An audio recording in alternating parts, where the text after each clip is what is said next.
Hey guys, what's up? I hope you all are doing well. This side is Pandey, and I'm working as a data engineer from last few years. Also, I have a 14x data certified, and I have cleared a professional data engineer certified by Databricks as well. Okay, and so in this tutorial, we will dive into Databricks, a powerful platform for big data processing and analytics. Whether you are a data engineer, data scientist, or analyst, Databricks offers a collaborative workspace that makes it easier to work with Apache Spark. Now let's get it started. So before we dive into the hands-on part, let's try to understand what Databricks is all about.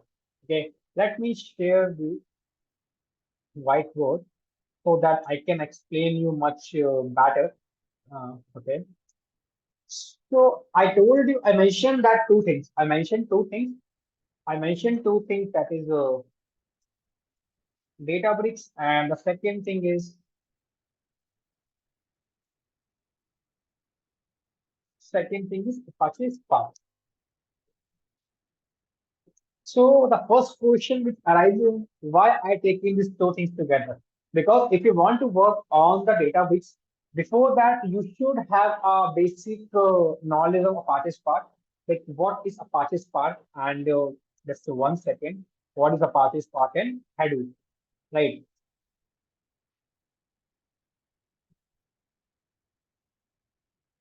Hadoop. So basically, you should know what is these two things, Apache Spark and Hadoop. So Hadoop and Apache Spark, it's a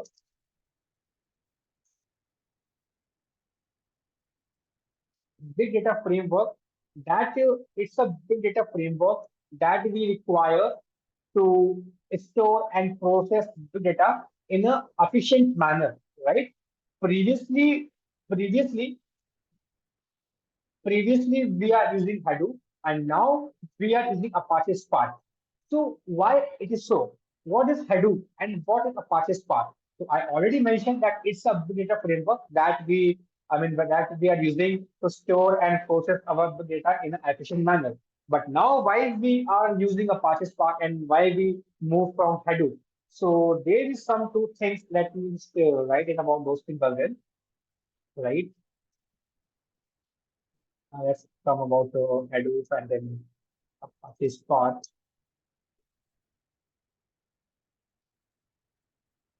Okay. So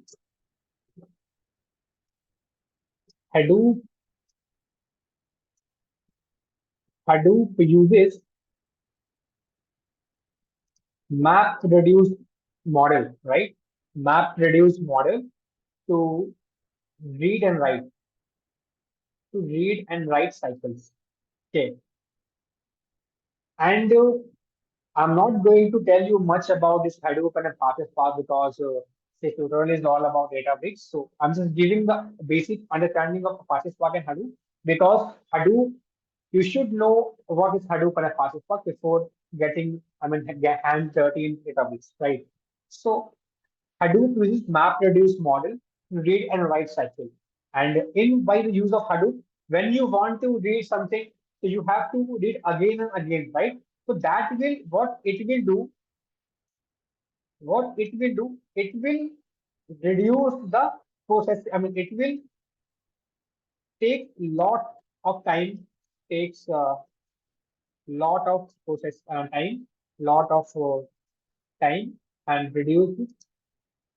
Okay, sorry, and increase the processing time, right? Increase the processing time.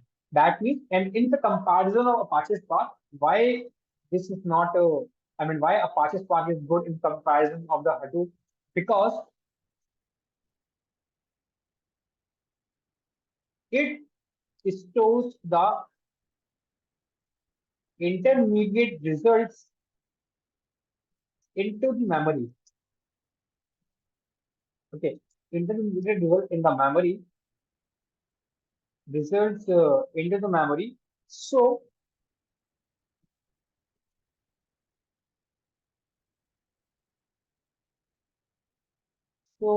with the help of this, processing time will be reduced, right?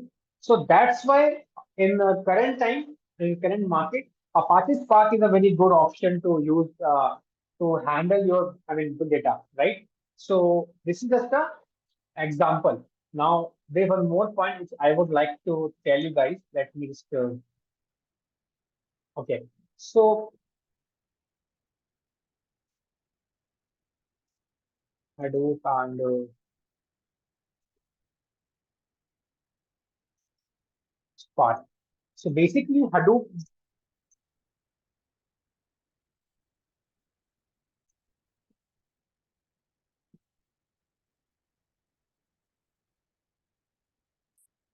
is good for the batch processing. Batch processing, that means all the data will be processed once. It's like a part of batch processing, right? In comparison of is Apache Spark, in comparison of the Apache Spark,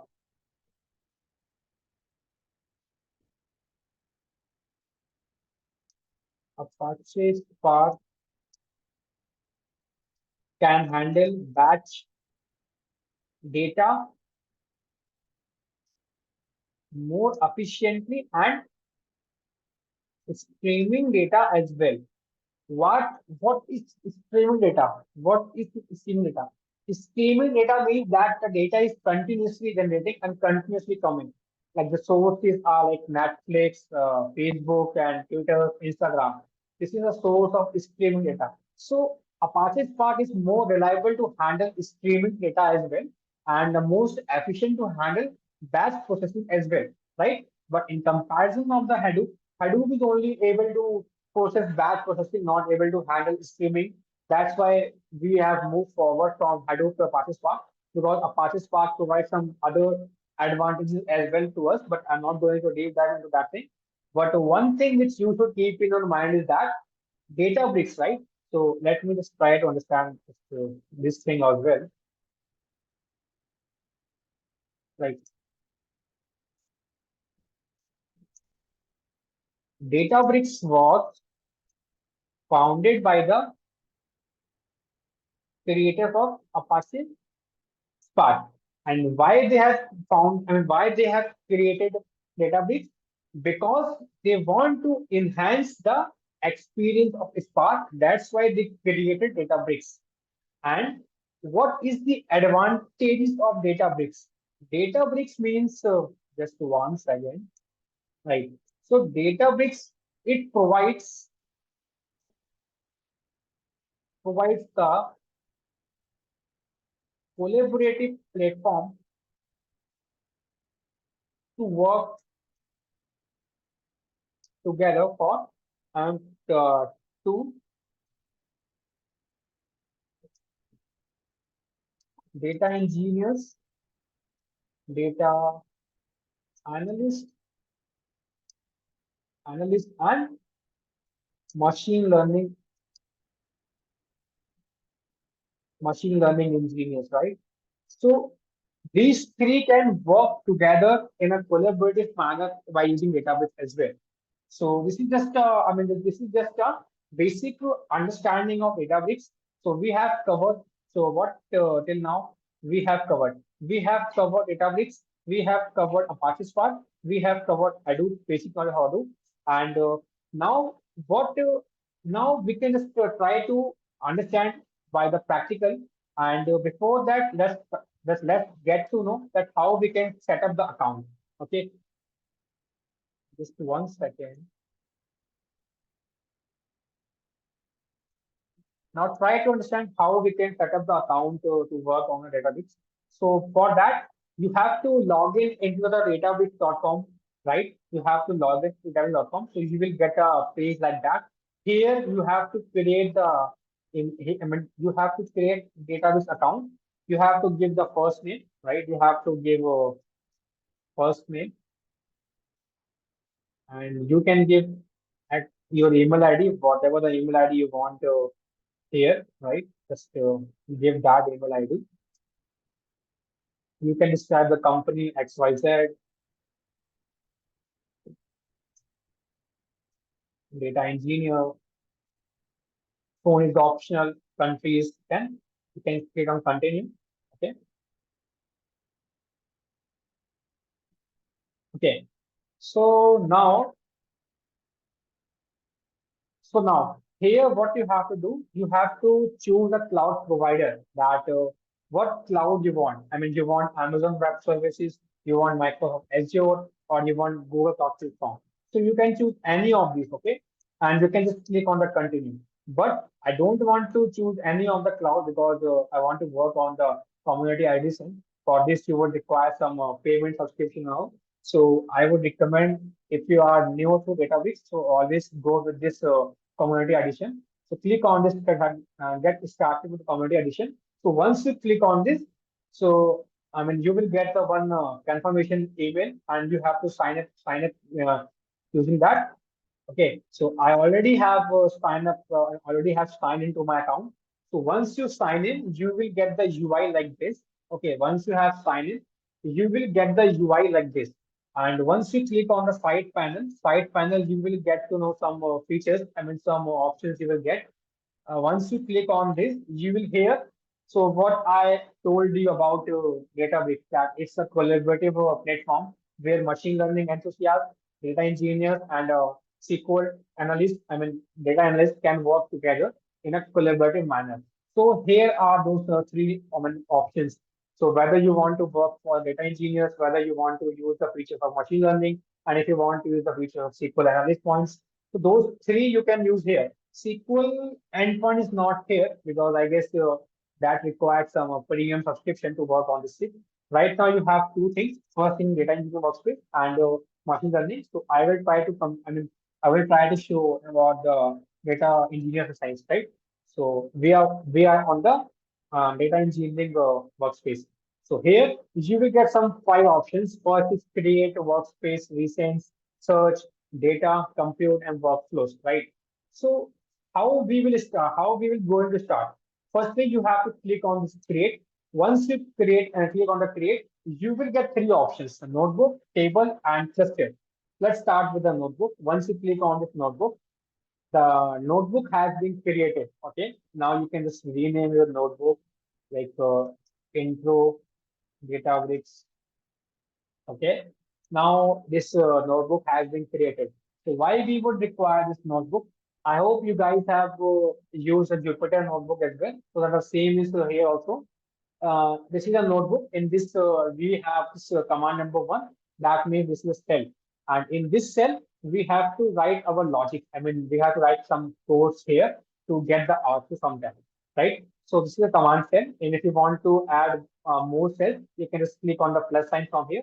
It suggests insert a new cell, right? So you can just add new cells here. And now you will get to know that this is a one cell, second cell, third cell, fourth cell, right? So this is just a basically a notebook in which all in the, by using this notebook, you have to write the code.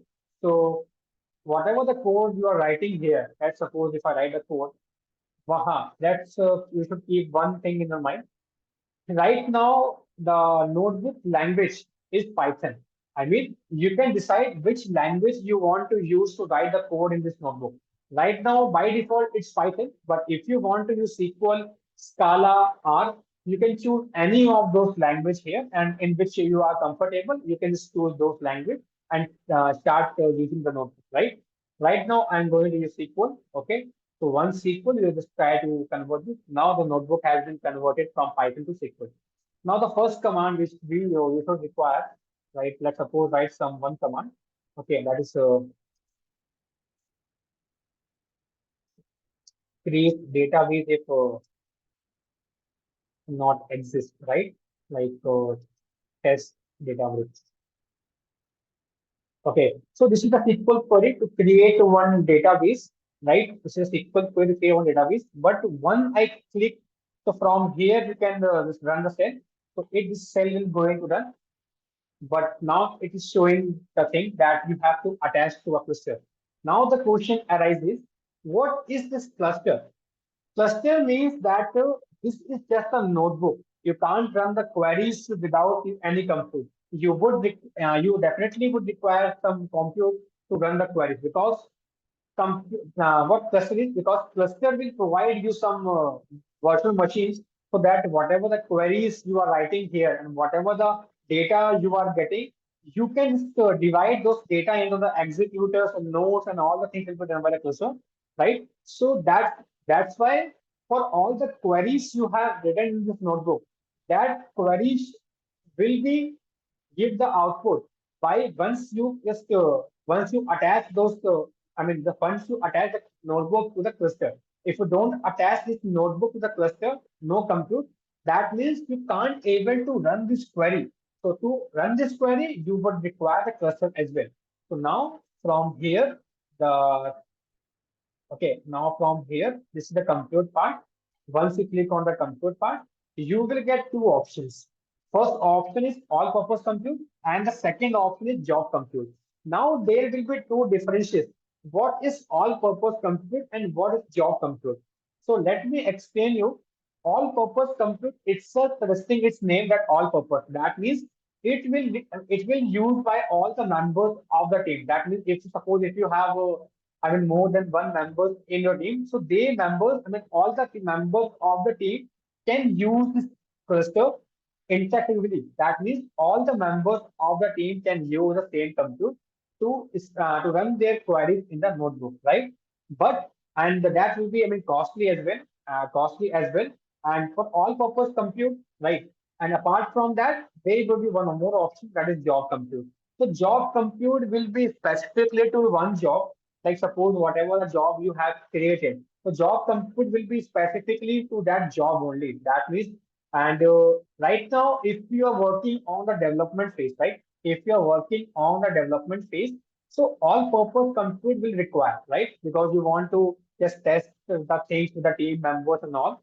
That's why you require all-purpose compute. But once all the things have been confirmed and now you want to move to the production, like you want that like you want to move to the production to automate the things, so you would require job compute because no testing is required. The job compute with less will take the less cost. So now we have written the query as well, but now we require one compute. So let's create one compute. So once you click on this compute, you will get an option to create the cluster. That means it is suggesting to cluster. And now this is the community edition.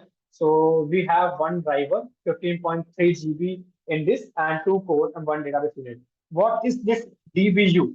DBU means Databricks unit of processing. So because see, you are using compute to run your queries, right? So whenever you are using this compute, so definitely it will cost you some units, like cost. So that is the option. Like this is a community edition, so you don't have any, extra workers and memory. You have only one driver that is giving you a 15.3 G memory to store your files and two cores. That means you can just use two cores to run your queries, and one DBU means that for 1 hour, if you are using this cluster for 1 hour, it will cost you one DBU, one database unit, right? So now let's start with let's create one cluster, test Databricks, right? And here the option is about Databricks runtime version, right? And now here you will see that you have 7.3 LTS, 9.1, 10.4, and 12.2 till 13.2. 13.2 is the latest version. So what is Databricks runtime version? Databricks runtime version is that in every runtime there will be some changes or there will be some modifications in a Databricks so compute or some optimizations and some more things is provided by Databricks itself. So that's why all the updates of the Databricks runtime, it comes with the runtime. So now, if we select 12.2 LTS, right, the latest one is 13.2. So it will provide some extra features to you. It will provide some extra, but less than this 13.2. So right now we will take only 12.2 because if you use extra runtime, that will also give us some cost, right? So 12.2 I'm using. And after that, there is the option of Spark as well. So in Spark, you can set some Spark configurations. Like suppose if you want to install some libraries, suppose if you are reading one file from any location, and if you want to just perform some transformation and that performance is not being able to solve without any extra configuration or libraries, you can just write those configuration here, okay, in the cluster level itself. So once you are done with all things, you have to click on the create cluster. Okay. Now it will take some time to create cluster. Now it is running. So here you are able to see the configuration, whatever the configuration we have chosen. Choose to this give to this Databricks cluster. The runtime version we have chosen 12.2. It is a community optimized instance. In instances, we would require to choose the availability zone. That which workspace, what zone we have to choose for the workspace, right? And then there is a notebook. It is showing zero notebook because we have created this, compute right now, but we haven't assigned this compute to any notebook because once we assign this compute to, once we attach this compute to any particular notebook, then it will show that notebook number here also, like which notebook is using this compute, right? Then for libraries, if you want to install any libraries, you can click on the install new. Then you have some options to install the library as well. Like you can upload the jar file. You can just write a DBFS file path also if you have created any DBFS file to install the libraries. Like then you can just install the library of PyPy as well, and Maven, the Cran, and the Workspace library. So these all libraries you can install in this cluster when you want to use those libraries in the cluster itself. Sorry. And then there is a one option of event log. Okay, so now it is suggesting me that this cluster has been created by this user, right?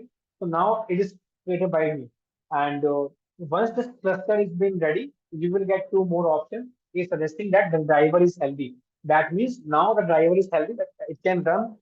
It can run the queries, but when you are using this compute, a lot of time, then it will like give the error that the driver is not up to date or anything. So from event log, you will get to know that what's the performance of the driver, right? Then from Spark UI, these things, this thing we will just talk it later because this is the overview session. So I am not going to just explain you all about these things in this video because it will require some extra time for me to understand, for me to just tell you guys, right? So I've already told you about create. In create, we have created notebook and we have wrote one query in there that is create data brief is not exist and then it would require some compute. So we have created compute as well. Now, apart from that, it's the option of workspace. In workspace, we will have two options. First option is of share and the second is of user. So user is specifically to mine. Okay, so I am this is workspace is this is the workspace, and so this workspace comes under the user. So whatever the user, whoever the user is using this workspace, all the users will get to know from here that what notebooks they have created. So right now I am the user, and okay, so now right now I'm having this much of notebook. This all are notebooks, right? This all are notebooks, and in this all notebooks we have, in all of this notebook we have some code in this notebook, right? Like to create and manage interactive clusters and all the things. We have this thing, right? So this is just a code, right? This is just a code. So from here you will see, you will get to know that yeah, I'm running Python. So you would have to just write the queries. So let me just tell you about those things, right? So once the compute is ready, I'm attaching this compute to this notebook so that I can just run some queries and just let you show this, right? So let's show you guys that how you can use these notebooks to run your queries and how you can just try to work on the code, right? Okay, till this session is starting, let me tell you other part as well. So I've already told you that what is workspace. So inside workspace, we will get all of our notebook, whatever the notebooks we have created, right? So this comes under user, but there is one more option that is shared. So what shared means? Shared means that whatever the notebooks you have created, and if you move those notebooks from users to directly share, That means any person of the user, I mean, any person from the workspace can see those notebooks because generally in shared, we move our notebook to shared folder once we are done with all the changes, and now we are confident like that we don't require any changes in the notebook. So we can directly move our notebooks from user to shared because it is required for the production, right? So this is been done. Okay. Now there is the option of recent. Recent. So once you click on this recent, you will get to know that what notebooks you have used currently and how, I mean, in which notebooks you are currently worked on, right? And if you want to search any particular notebooks, you can just search it, click on it. So you can just directly search the notebooks, right? And after that, you can just click on the data part. So right now, if there is no databases created. That's why it is not suggesting anything. If you click on the DBFS, so DBFS means distributed file system, and it's the abstraction layer on the top of the, I mean, original storage layer. So here, what you can just do, let's suppose if you want to store any files, and let's suppose you have one file and you want to work on the file. So what you can do, you can directly upload that file to this file system and inside file store, and you can directly read those files and can work on those files by using any of the language, Python, SQL, any. So that's why it is DPFS. So whatever the files you are uploading to Databricks, it gets stored in this DBFS. You can just try it out. Suppose the file share upload. So you will get all the other things in this, right? All the CSV files. See, CSV files I have loaded here. If you want to use the CSV file, you can directly copy the path and you can use, I mean, Python or SQL syntax to read this file and you can work on this file, whatever the things you want to work on, right? And I already told you about compute part that what compute we have created.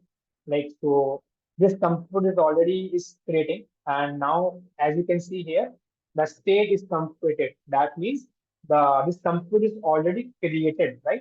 So once you click on this compute, right now there's no notebook attached. So what I can do, I will go to this notebook basics. I will go to this notebook basics. Okay. And here I have connected this compute to this notebook. Right now what I can do, I want to run this query. Now I mean the language of this notebook is Python, right? So let's suppose if you want to work on the SQL, so what you can do, you can actually change the language to SQL. And if you want to work Python, you can actually change to Python. But tell me one thing, like suppose if I want to use Python and SQL as well in both language in this notebook. So what I can do, let's suppose the current language of this notebook is Python, right? And now I want to use the SQL. So what I can do is I can just use the magic command and write SQL. So now I can write a SQL query here, right? I can write a SQL query here, right? So it doesn't mean the language currently is Python, but you can just work on the SQL as well. But if I remove this magic command, so now this command will be treated as a Python command. And there is no Python command like select star from table because it has SQL command. So you would require magic command. Okay. Okay. So now I am running this Python command to print the output. I am running Python. It will take time and so the cluster will provide resources to the nodes and all of things. So the command will be run. So now you got the output that I am running Python. If I want to change by language, if I want to change this code by language, if I run this, now you will get to know I'm running Python by language Python. Okay, this is your thing. So, and then what we can do if you want to use SQL commands. So I already told you about this is the Python command, right? Python command because the current language is Python. And now if you want to use SQL, so I told you that you would require magic command as well, %SQL, and now you can use hello select SQL, right? So it will give you hello SQL, right? Now, same thing, but the language is different. For the Python, and the SQL, right? So this was the basic thing, I mean, which you require to work on this notebook. Like you would require a workspace, like in this workspace, whatever the notebooks you are creating, so it will get stored in your under. It will get stored in user section.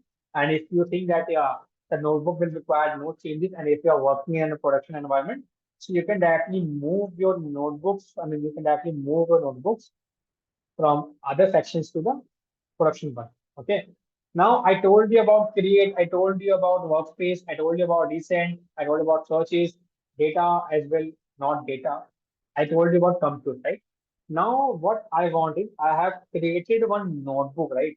I have created one notebook that is of Databricks. Let me search.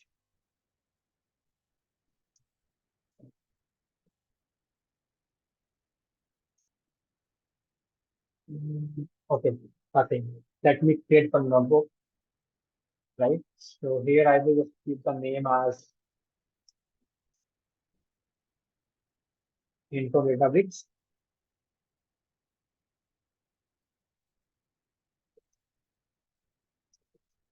database set. Okay. And here I will write the command of create database if not exist. Create database if create database. Uh,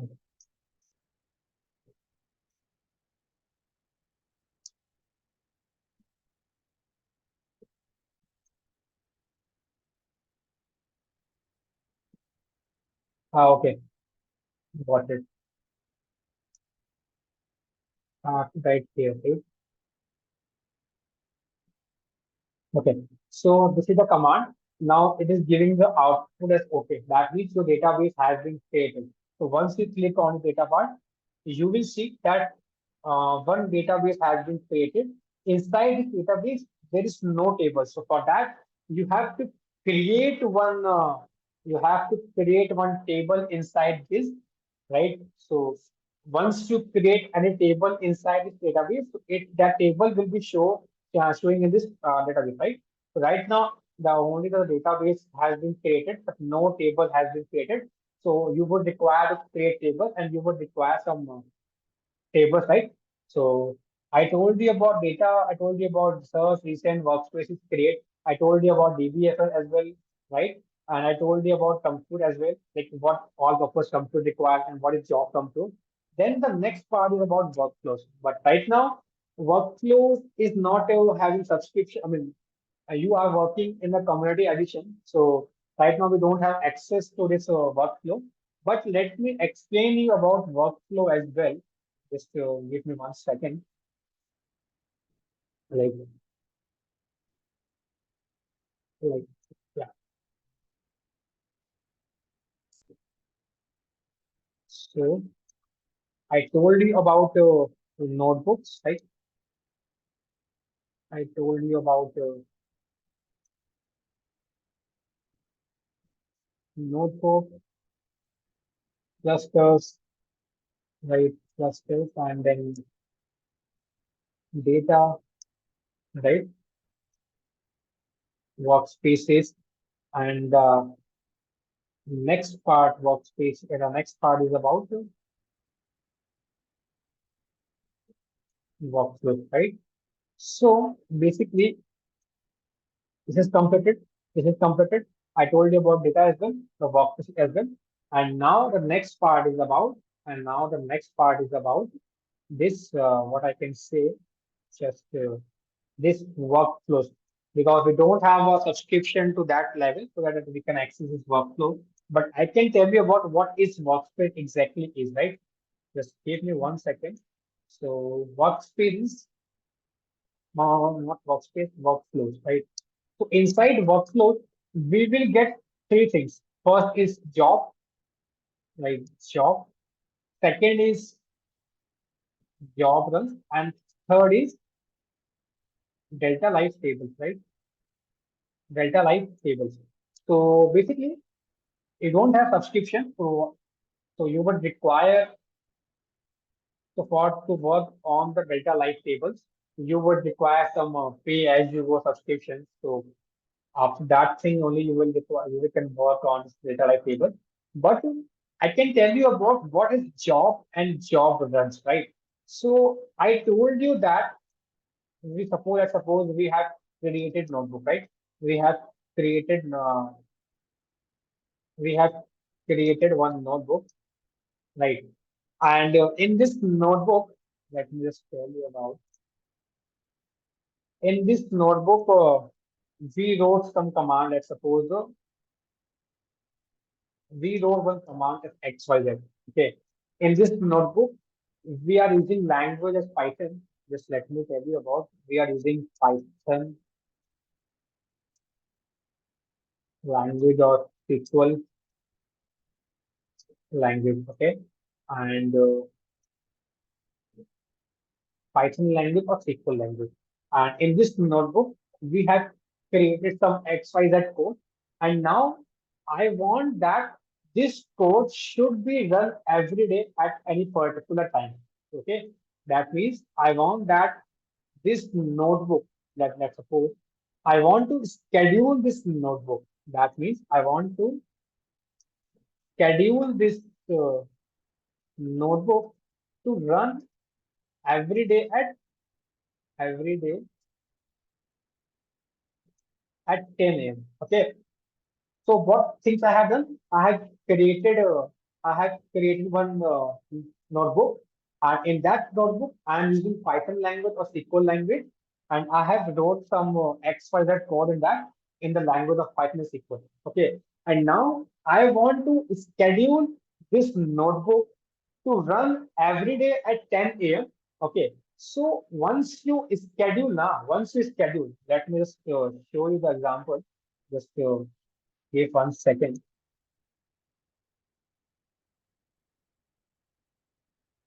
Okay, so here, I suppose we have a notebook. This is a notebook, right? If I want to click on this, so once you click on this, right? So from here, you will get to know the option of schedule as well, right? Okay, so you don't have any option to schedule because you are not using any subscription on high subscription. So you would require to just premium subscription to schedule this. So basically, I want to schedule this notebook. Right now, what is happening? Right now, I am running this command. Right now, I'm running this command manually. Okay. And now let's suppose I don't want to run this command every day manually. So Databricks will automatically run this notebooks commands, whatever the commands you are writing in this query. It will run all those commands automatically every day on whatever the time you have given. Okay. So Okay, so I want to schedule this notebook at 10 a.m. So in the premium subscription, I will schedule my notebook to 10 a.m. So what it will do? It will run your job. I mean, it will run your notebook as one job, right? Just 1 second. Okay, yeah.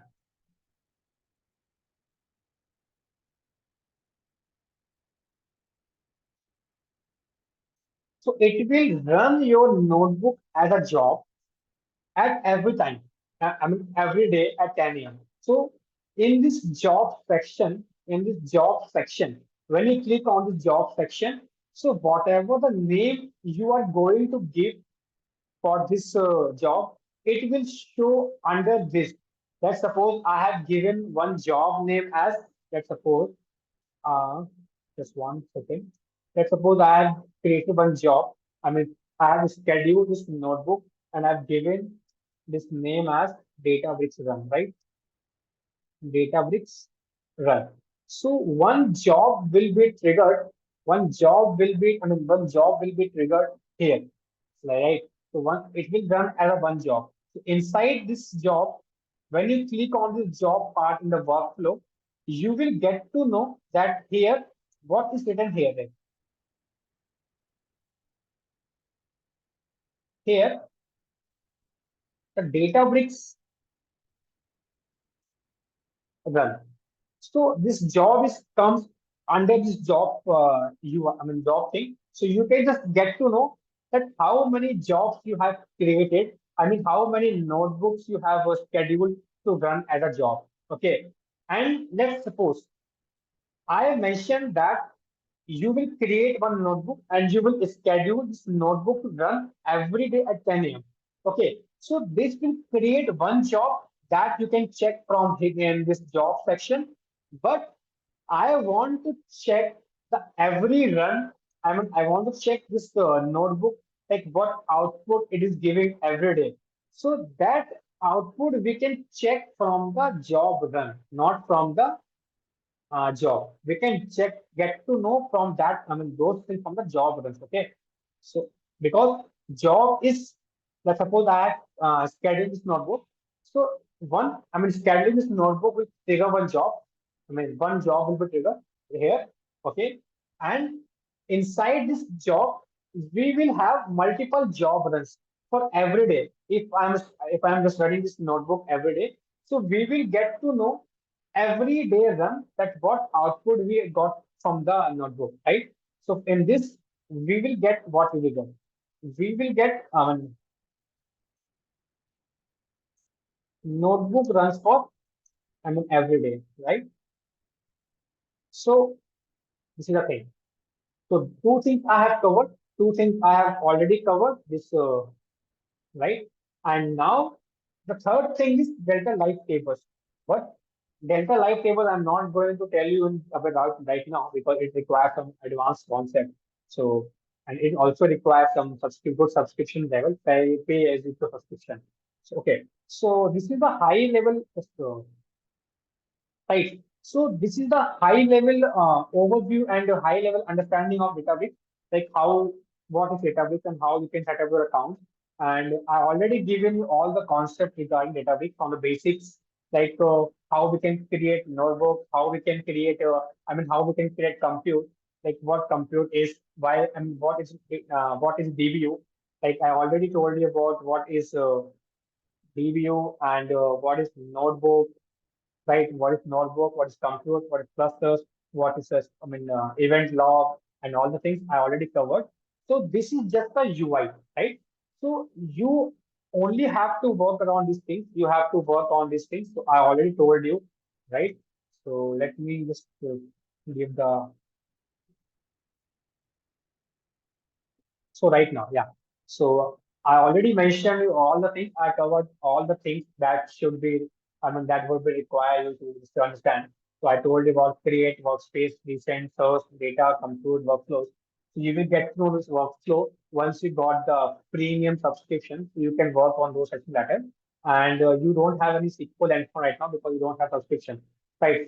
This is the just, like I hope you guys are clear with this understanding, whatever the understanding I have given to you, that you can use a SQL language, Python, Scala, and all the things, right? So this is what you require. You can write a SQL queries and all. Okay, so this is from my side on this first video that is about the introduction and how to set up your account in Databricks. So thank you guys for your for your patience on this video. And if you like this video, just like and subscribe the channel and like subscribe the channel, right?